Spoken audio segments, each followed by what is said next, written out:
या अय्युहन्नासुत्तक़ू रब्बकुमुल्लज़ी ख़लक़कुम मिन नफ़्सिन वाहिदा व ख़लक़ मिन्हा ज़ौजहा व बत्त मिन्हुमा रिजालन कसीरन व निसाअ वत्तक़ुल्लाहल्लज़ी तसाअलून बिही वल अरहाम इन्नल्लाहा काना अलैकुम रक़ीबा। या अय्युहल्लज़ीना आमनुत्तक़ुल्लाहा वक़ूलू क़ौलन सदीदा युस्लिह लकुम अअमालकुम व यग़फिर लकुम ज़ुनूबकुम व मन युतिइल्लाह व रसूलहू फ़क़द फ़ाज़ फ़ौज़न अज़ीमा।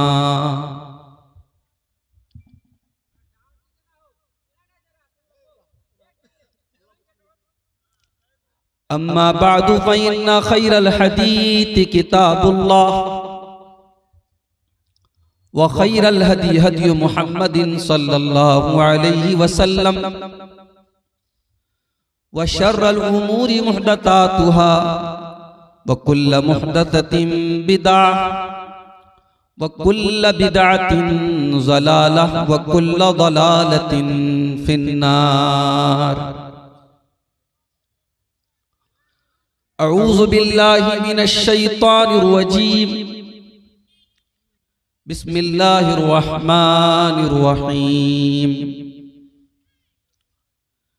लक़द मन्नल्लाहु अलल मुअमिनीना इज़ बअथ फ़ीहिम रसूलन मिन अनफुसिहिम यतलू अलैहिम आयातिही व युज़क्कीहिम व युअल्लिमुहुमुल किताब वल हिकमह व इन कानू मिन क़ब्लु लफ़ी ज़लालिम मुबीन।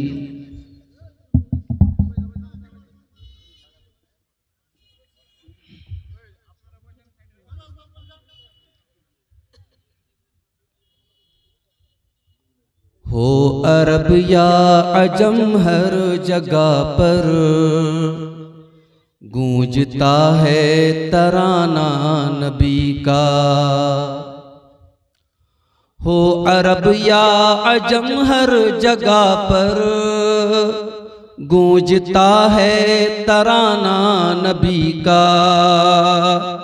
कल भी था ये ज़माना नबी का, आज भी है ज़माना नबी का। जौ की रोटी के हैं चंद टुकड़े और टूटी चटाई पे बैठे। जौ की रोटी के हैं चंद टुकड़े और टूटी चटाई पे बैठे। ऐसी मसनद है मेरे नबी की और है ऐसा खाना नबी का। याद है वो मुसल्ले पे जाकर और दुआओं में आंसू बहाकर। याद है वो मुसल्ले पे जाकर और दुआओं में आंसू बहाकर अपनी उम्मत को अपने खुदा से इस तरह बख्शवाना नबी का।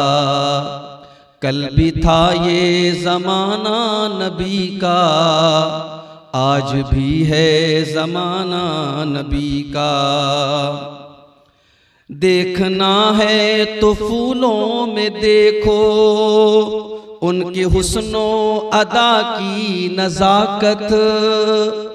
देखना है तो फूलों में देखो उनके हुस्नो अदा की नज़ाकत। पूछना है तो कलियों से पूछो, पूछना है तो कलियों से पूछो कैसा था मुस्कुराना नबी का। पूछना है तो कलियों से पूछो कैसा था मुस्कुराना नबी का। क्यों न फिर मेरी सांसों से आए अर्ज़ तैबा की मिट्टी की खुशबू क्यों न फिर मेरी सांसों से आए। अर्ज़ तैबा की मिट्टी की खुशबू मेरी धड़कन में है उनकी यादें। मेरा दिल है ठिकाना नबी का, मेरी धड़कन में है उनकी यादें। मेरा दिल है ठिकाना नबी का, कल भी था ये ज़माना नबी का, आज भी है ज़माना नबी का। छोड़ा तन्हा न हिजरत की शब भी, अपने हमराह लेकर चले वो। छोड़ा तन्हा न हिजरत की शब भी, अपने हमराह लेकर चले वो। अल्लाह अल्लाह सिद्दीक से था, किस कदर दोस्ताना नबी का। अल्लाह अल्लाह सिद्दीक से था, किस कदर दोस्ताना नबी का। ज़ाहिदे तश्न लब की दुआ है, सुन ले इसकी दुआ को तू या रब। ज़ाहिदे तश्न लब की दुआ है, सुन ले इसकी दुआ को तू या रब। इसकी किस्मत में लिख दे खुदाया, जामे कौसर पिलाना नबी का। कल भी था ये ज़माना नबी का, आज भी है ज़माना नबी का। भाइयों, अल्लाह ताला ने रमज़ान की शक्ल में हमें और आपको एक मौका और दिया है। हमारी और आपकी जिंदगी में अगर रमज़ान का मुबारक महीना एक मर्तबा फिर मिल रहा है तो ये समझो कि अल्लाह ताला हमसे खुश है, इसलिए कि बड़े नसीब वालों को ये महीना मिलता है। हमें से बहुत सारे लोग जो हमसे अच्छे रहे होंगे, हमसे नेक रहे होंगे, लेकिन हमसे आज वो जुदा हो गए। हार्ट अटैक आ गया, किडनी फेल हो गई, कोई बीमारी आ गई, कोई हादसा हो गया। अल्लाह को प्यारे, हमें और आपको अल्लाह ताला ने जिंदगी अता की है और हमारी जिंदगी में एक रमजान और आ रहा है। और अब ये रमजान आने के बाद 29 दिन या 30 दिन का ये महीना आए और चला जाए और हमारे ऊपर कोई फर्क ना पड़े, तो मेरे भाइयों हमसे बड़ा बदनसीब कोई नहीं होगा। इसलिए कि अल्लाह के नबी ने 3 लोगों का नाम लेकर के बद्दुआ की और आपने बद्दुआ की है और हजरत जिब्रील अलैहिस्सलाम ने आमीन कही। नबियों का सरदार बद्दुआ करे जुमा के दिन मिंबर पे चढ़कर और फरिश्तों का सरदार आमीन कहे, तो क्या उस बद्दुआ के कबूल होने में जरा कोई शक हो सकता है मेरे भाई? अल्लाह के नबी मिंबर की सीढ़ियों पर चढ़ते हैं, पहली सीढ़ी पर आपने कदम रखा, फरमाया रगीम अनफु रजुलिन ज़ुकिरतु इंदहु फलम युसल्ली अलैया।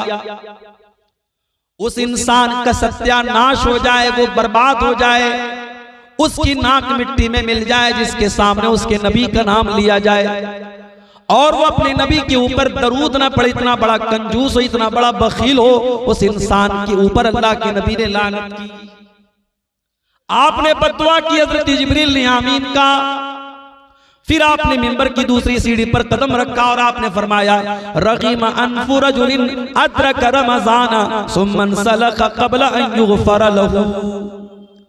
उस इंसान का भी सत्यानाश हो जाए, वो इंसान भी बर्बाद हो जाए जो रमजान के जैसा कीमती महीना पाए और फिर महीना खत्म हो जाए और उसकी बख्शिश ना हो सके, उसकी मग़फ़िरत ना हो सके, अल्लाह ताला के यहाँ उसके गुनाहों की माफी ना हो सके, इस एक महीने में वो तौबा ना कर सके, वो अल्लाह से अपने गुनाहों की माफी ना मांग सके, उससे बड़ा बदनसीब कोई नहीं है।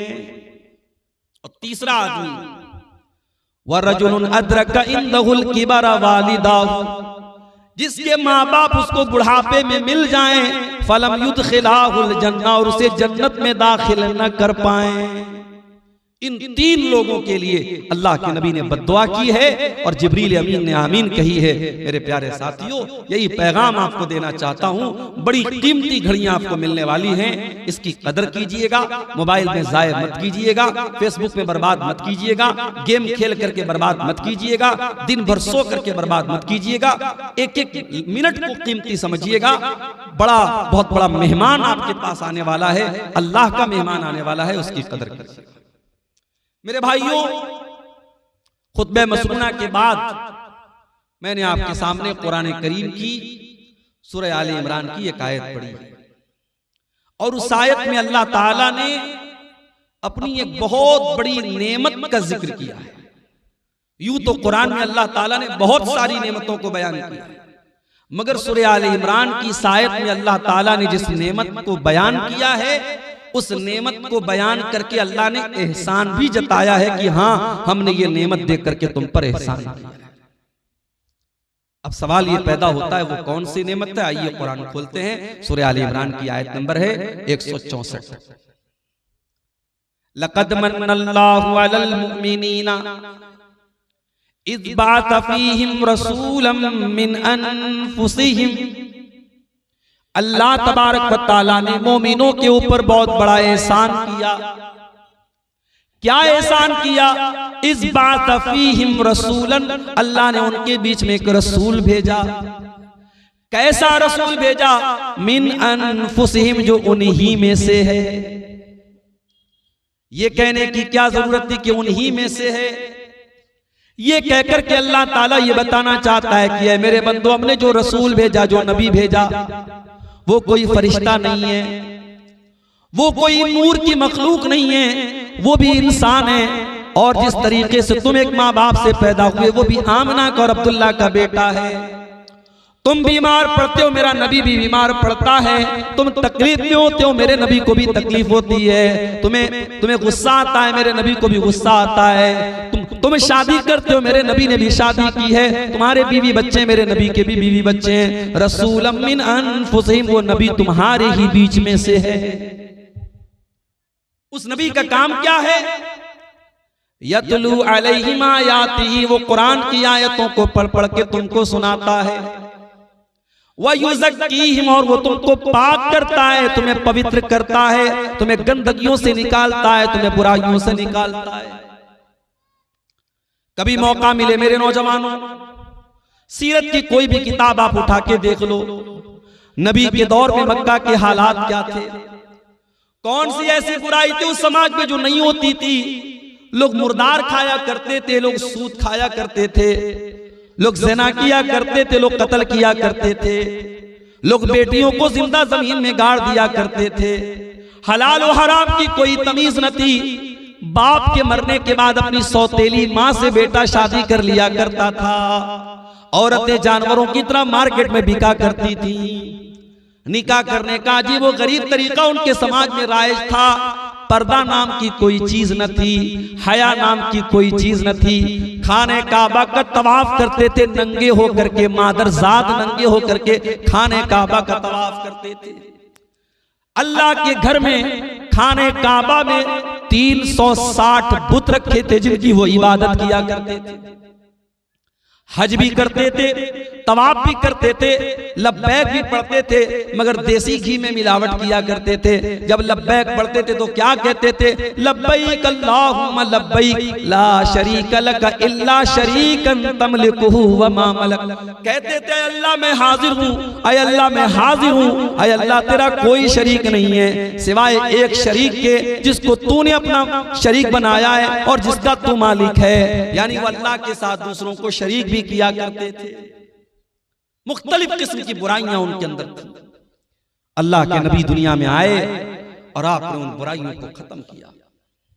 वयुज़क्कीहिम, वो नबी तुम्हें पाक करने के लिए आए हैं, वो तुम्हें गंदगियों से निकालने के लिए आए हैं। वयुअल्लिमुहुमुल किताब वल हिकमा, और वो तुम्हें किताब और हिकमत की तालीम देने के लिए आए हैं।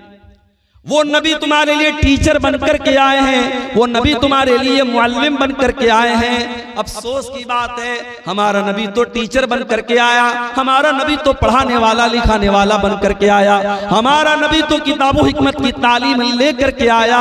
और उस नबी के मानने वाले आज पूरे भारत में सबसे ज्यादा जाहिल मौजूद हैं। आज पूरे भारत में लिटरेसी में और तालीम में सबसे पीछे अगर कोई कौम है तो मुसलमान कौम है। न हम दीन के हैं न दुनिया के।